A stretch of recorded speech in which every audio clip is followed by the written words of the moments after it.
Hi everyone, कैसे हैं आप सब लोग। आशा करती हूँ कि आप सब लोग बहुत बढ़िया होंगे। लास्ट टाइम हमने देखा कुछ example based on Euler's Lagrange's equation या फिर ऑयलर्स इक्वेशन।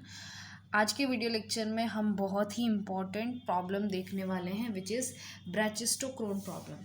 ठीक है, समझ लीजिए कि ये जो कैलकुलस ऑफ वेरिएशन है, इस सब्जेक्ट को शुरू होने के लिए जो कुछ मेन प्रॉब्लम्स जिन्होंने रोल प्ले किया उसमें से ये प्रॉब्लम बहुत इंपॉर्टेंट है, दैट इज़ ब्रैचिस्टोक्रोन प्रॉब्लम।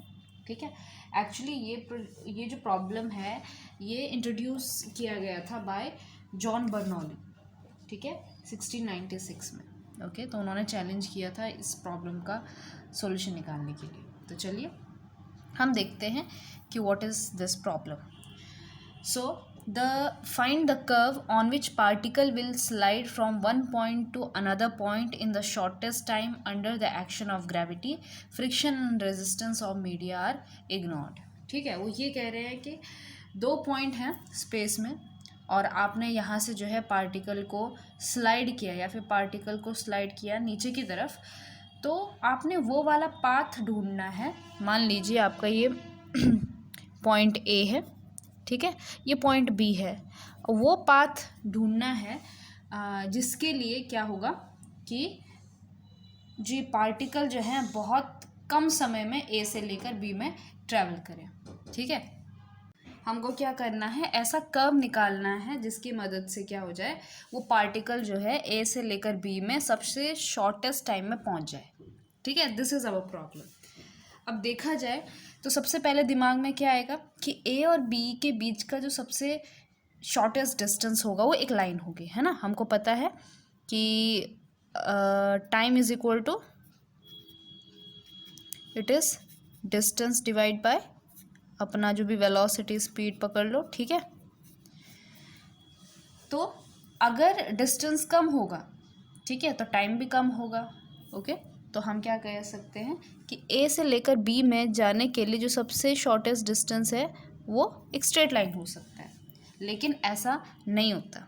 ठीक है, इनफैक्ट ये ए से लेकर बी तक जाने के लिए बहुत टाइम लेता है, क्योंकि इस केस में डिस्टेंस तो कम ज़रूर है लेकिन जो आपका स्पीड है वो भी कम है। ठीक है, स्पीड भी कम है, तो इसकी वजह से आपका टाइम जो है वो शॉर्ट नहीं हो पाता। ओके, एक दूसरा रास्ता ये भी है कि क्या करें कि यहाँ से जो है बॉल को या फिर उस पार्टिकल को ड्रॉप करें, ऐसे सीधे ड्रॉप करें। ठीक, और उसके बाद यहाँ से इसको स्लाइड डाउन कराएं इस पॉइंट बी तक। ठीक है, अब ऐसे करने से क्या होगा कि इस केस में डिस्टेंस तो ज़रूर ज़्यादा है लेकिन ये स्पीड गेन करेगा। जब वो पार्टिकल यहाँ से नीचे फेंका जाएगा या फिर नीचे डाला जाएगा तो यहाँ पे बहुत सारी वेलोसिटी, क्योंकि एक्सेलरेट करेगा ना, अंडर ग्रेविटी काम कर रहा है, तो उसकी वजह से वेलोसिटी गेन करेगा और यहाँ से बड़ी तेज़ी से बी तक पहुँचेगा। ठीक है, तो इस केस में क्या हो जाएगा कि ये स्ट्रेट लाइन है, इस पाथ के बजाय इस पाथ से वो जल्दी पहुँचेगा। ठीक है, एक तो ये मेथड हुआ। तो इस केस में क्या हो रहा है कि आपका जो डिस्टेंस है वो ज़्यादा तो है लेकिन स्पीड भी वो ज़्यादा कर रहा है। ठीक है, हमें एक ऐसा पाथ चाहिए जिसकी वजह से डिस्टेंस भी थोड़ा मैनेज हो जाए, स्पीड भी थोड़ा मैनेज हो जाए और टाइम जो है वो कम से कम लगे। ठीक है, इन दोनों में ये प्रॉब्लम हो रहा है। तो जितने भी मैथमेटिशियन थे जैसे कि जॉन बर्नौली हैं, उन्होंने एक इसका सॉल्यूशन निकाला, वो था साइक्लॉइड। यानी क्या कि इन दोनों के बीच का एक पाथ, ये एक ऐसा पाथ है जिसमें से अगर हम बॉल को फेंकें या फिर पार्टिकल को डालें तो इन तीनों पाथ में से इस वाले पाथ में से सबसे पहले बी पर पहुंचेगा। ठीक है, कुछ फिगर में आप देखोगे कि साइक्लॉइड जो है वो डिपेंड करेगा कि ये कितना पॉइंट, कितना डिस्टेंस, कितना दूरी पर है। ठीक, तो ये एक साइक्लॉइड की मदद से जब आपका साइक्लॉइड क्या होगा, कर्व होगा, उस टाइम पे ये शॉर्टेस्ट टाइम में ए पॉइंट से लेकर बी पॉइंट में पहुंच जाएगा। ठीक है, तो ये इसका सॉल्यूशन है। ठीक, तो साइक्लॉइड एक्चुअली होता क्या है कि अगर मान लीजिए सर्कल है, ठीक है, और इस सर्कल को मैं एक मान लीजिए फ्लोर पे इसको रोल कराती हूँ। ठीक, तो यहाँ पे एक फिक्स मार्क कर देती हूँ मैं। ठीक है, यहाँ पे एक फिक्स मार्क कर लेते हैं। तो जब ये सर्कल को हम रोटेट कराते जाएंगे तो ये जो पॉइंट है ये भी क्या होगा, रोटेट होगा। और ये जो रोटेट होकर ये जो भी स्ट्रक्चर एक बनाएगा कुछ इस तरह का, जो भी ये पाथ कवर करेगा, ये जो इसको रोटेट करने पर ये पाथ कवर करेगा, इसी को जो है साइक्लॉइड कहा जाता है। ठीक है, तो ऐसे साइक्लॉइड वाले कर्व पर हमारा जो पार्टिकल है वो शॉर्टेस्ट डिस्टेंस कवर करेगा। अब इसी चीज़ को हमने प्रूव करना है, ये तो हमने आपको कॉन्सेप्ट बता दिया। ठीक है, अब इसका प्रूफ देखते हैं। तो चलिए, मैंने ले लिया है ये x, ये y। ठीक है, अगर मैं ऐसा वाला ग्राफ बनाऊं, ठीक है, x एक्सिस y एक्सिस, तो इसमें क्या हो गया कि एक हाइट का भी कॉन्सेप्ट आ जाएगा कि इतनी हाइट से जो है पार्टिकल को नीचे डाला गया है। ठीक है, तो वो थोड़ा सा अवॉइड करने के लिए हमने क्या किया है कि यहाँ से जो ग्राफ है वो हमने जहाँ से फेंक रहे हैं वहाँ से शुरू कर रहे हैं, तो वो नीचे की तरफ आ रहा है। ठीक है, अब नीचे की तरफ जितना पे आएगा उसकी हाइट जो है ये आपका y हो जाएगी। ठीक है, सो मान लीजिए ये आपका 0 ओरिजिन से लेकर किसी पॉइंट A पर जाकर ये आपका कर्व है। ठीक, ऐसा, तो ये इस पॉइंट से लेकर इस पॉइंट पे आना है और ये A पॉइंट है, मान लीजिए आपका x1, y1। ठीक है, अब जब भी इस पार्टिकल इस पे ट्रैवल करेगा तो यहाँ पे उसका कोई भी एक जनरल पॉइंट होगा, है ना, जिसे हम नाम देते हैं P ऑफ x, y। और यहाँ पे मान लीजिए उसकी कुछ वेलोसिटी होगी नीचे की साइड में v। अब वो कितनी होगी वो भी देखते हैं, और उस टाइम पे पार्टिकल की हाइट कितनी हो जाएगी, y हो जाएगी। ठीक है, तो इस तरह से इसका ग्राफ है। तो चलिए अब इसका सॉल्यूशन देखते हैं कि कैसा होगा। तो किसी टाइम t पर, okay, at any time t, at any time t, let ये जो p है, p of x y be position of that particle.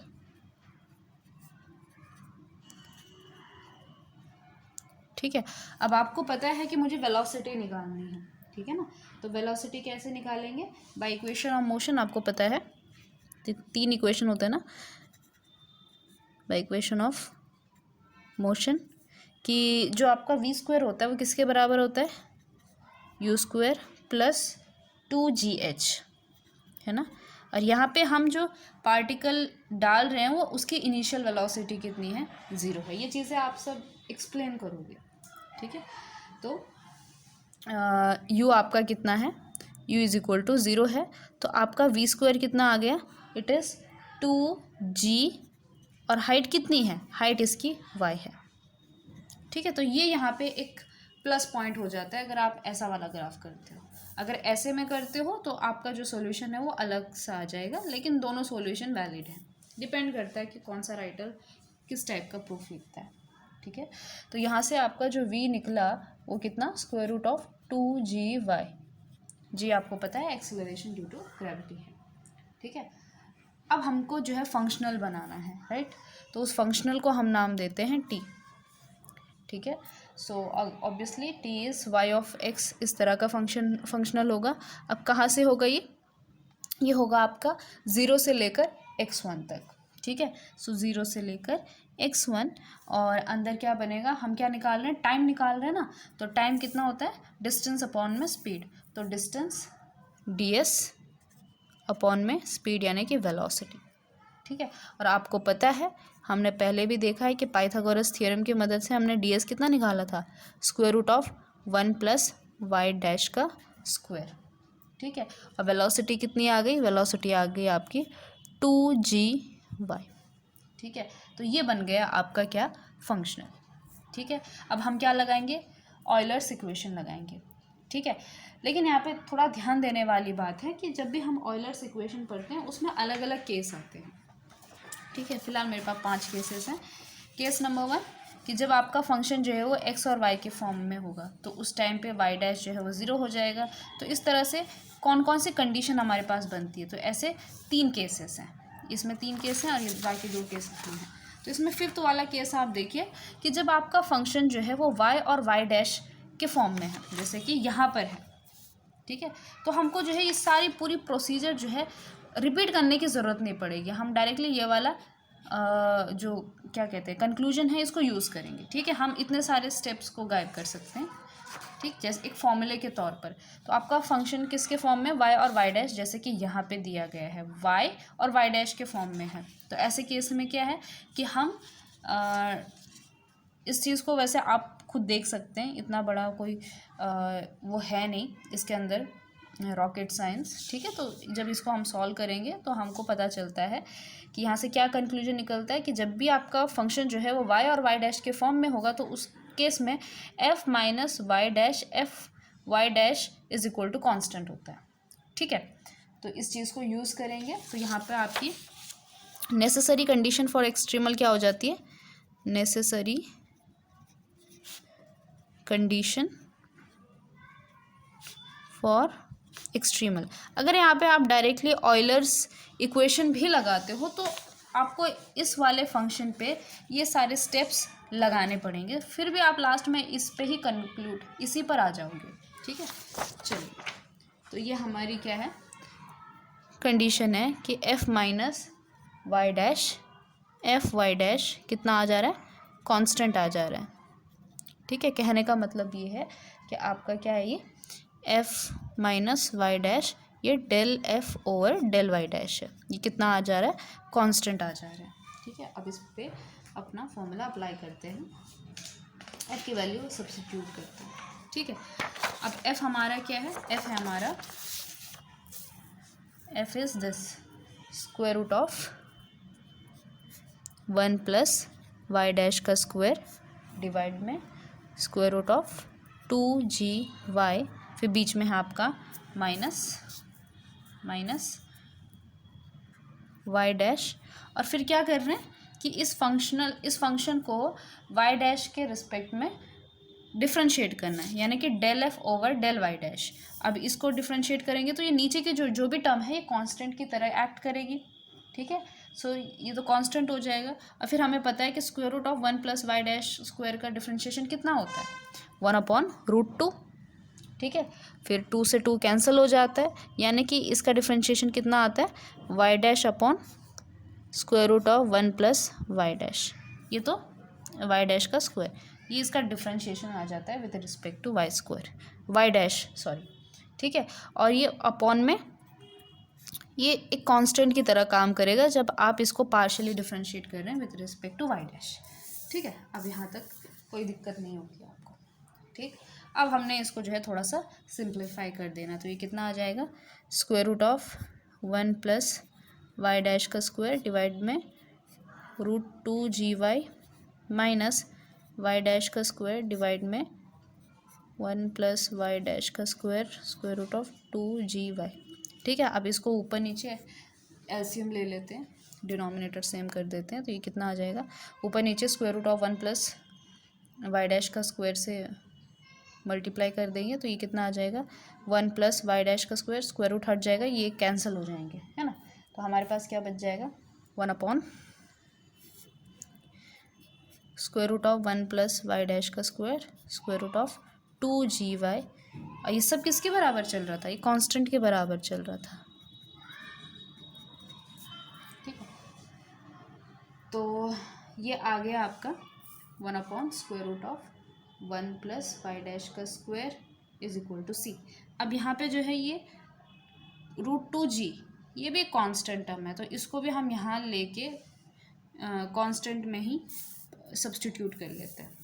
ठीक है, इसको अगर मैं नाम दूँ, फिलहाल कांस्टेंट कहते हैं इसको, फिर बाद में इसको नाम दे देते हैं, या फिर अभी भी नाम दे दो, कोई दिक्कत वाली बात नहीं है।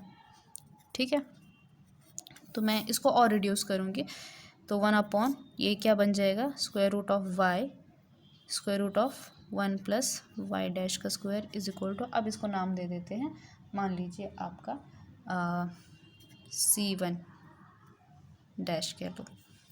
ठीक है, अच्छा, अब हमारे सामने ये चैलेंज है कि हम जो है इस इक्वेशन को कैसे सॉल्व करें। ठीक, तो यहाँ पे फिर से सब्स्टिट्यूशन मेथड लगा देंगे, तो यहाँ पे पुट करेंगे वाई डैश की जगह cot t।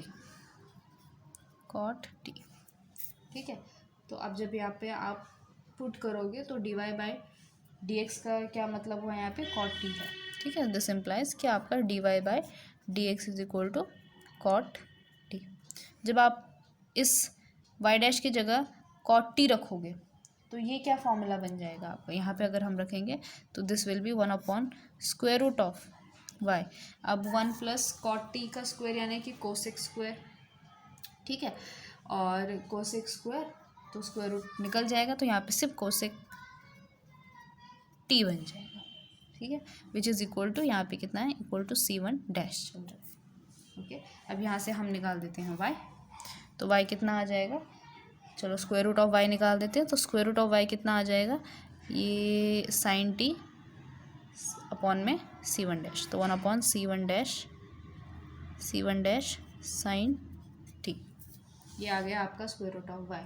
अब हमें चाहिए स्क्वायर, दोनों तरफ स्क्वायर कर देंगे तो y मिल जाएगा हमको। So this is 1/c1 dash का स्क्वायर, ठीक है। And this will be your sine square T, okay. अब इस 1/c1 डैश स्क्वायर को भी एक नाम दे देते हैं, लेट इट बी c1, तो c1 साइन स्क्वायर टी, ठीक है। तो y इज इक्वल टू, अब ये स्क्वायर की टर्म में ना लिखते हुए हम इसको बिना स्क्वायर की टर्म में लिखना चाहते हैं, तो ये क्या हो जाएगा c1 और साइन स्क्वायर टी की जगह क्या आ जाएगा 1 माइनस कॉस 2t डिवाइड में 2, तो ये आपका y निकल गया है, ठीक है। So this is your y। हम कर क्या रहे हैं, हम कुछ नहीं कर रहे हैं, सिंपली सॉल्व कर रहे हैं, ठीक। अब हमको क्या चाहिए, हमको चाहिए x, y तो निकल गया, x चाहिए अब हमको, ठीक है। तो इसको कैसे निकालते हैं, हमारे पास क्या क्या चीज़ अवेलेबल है, हमारे पास एक तो dy by d x available है, ठीक है, और एक y अवेलेबल है, ठीक। तो एक dy बाई डी एक्स और एक y, वो भी किसके फॉर्म में, t के फॉर्म में, t के फॉर्म में है ना। तो हम क्या करते हैं dx by D T consider करते हैं। सो dx बाई डी टी, इसको कैसे लिखा जा सकता है, इसको लिखा जाता है dx बाई डी वाई और dy बाई डी टी, ठीक है, क्योंकि यहाँ पे हमारे पास जो वैल्यूज़ अवेलेबल है वो t के टर्म में है, ठीक है। विच इज़ इक्वल टू, अब dx बाई डी वाई कितना हो जाएगा, dy by d x cot t है, तो इसका रेसिप्रोकल है ये, तो ये हो जाएगा आपका tan टी, ठीक है। और dy by D T, y इतना है तो इसको डिफ्रेंशिएट करोगे तो कितना आंसर आ जाएगा, cos 2t, और 2 से मल्टीप्लाई करोगे तो 2 कैंसिल हो जाएगा, है ना। तो हमारे पास कितना बचेगा, ये या तो इसको डिफ्रेंशिएट करो या तो इसको डिफ्रेंशिएट करो, ठीक है। इसको भी आप अप्लाई कर सकते हो, लेकिन हम यहाँ पे इसको यूज़ करेंगे क्योंकि जब आप c1 साइन स्क्वायर टी का डिफ्रेंशिएशन करोगे तो ये कितना आ जाएगा, ये आ जाएगा आपका 2c1 sine T cos T आ जाएगा, ठीक है। अब इससे क्या होगा कि मैं टेन टी को लिख सकूँगी sine T upon cos T, तो एक कॉस टी कैंसिल हो जाएगा, जो कि यहाँ पे भी हो जाएगा, लेकिन आपको दोबारा जो है वो यहाँ पे 2t के फॉर्म में, फिर उसको हमको t में कन्वर्ट करना पड़ेगा, ठीक है, इसलिए ये वाला कर दिया। तो it is your sine T upon cos t 2c1 sine T cos t, ठीक है। अब ये कॉस टी और कॉस टी क्या हो गया, कैंसिल हो गया, आपके पास क्या बन गया है, it is c1 2 sine square T बन गया ये, ठीक है। अब हम वापस से क्या करेंगे, इस साइन स्क्वायर टी की जगह क्या रख देंगे 1 minus cos 2t divide by में 2, तो 2 कैंसिल हो जाएगा, तो ये बन जाएगा आपका c1 में 1 माइनस कॉस 2t, ठीक है। This is your dx by D T. अब मुझे क्या करना है, मुझे तो x चाहिए और ये फंक्शन जो है वो t में है, तो दोनों तरफ क्या कर देंगे, इंटीग्रेट कर देंगे। सो ऑन इंटीग्रेटिंग, किसके रिस्पेक्ट में, with respect to t integrate करना है हमने, ठीक है।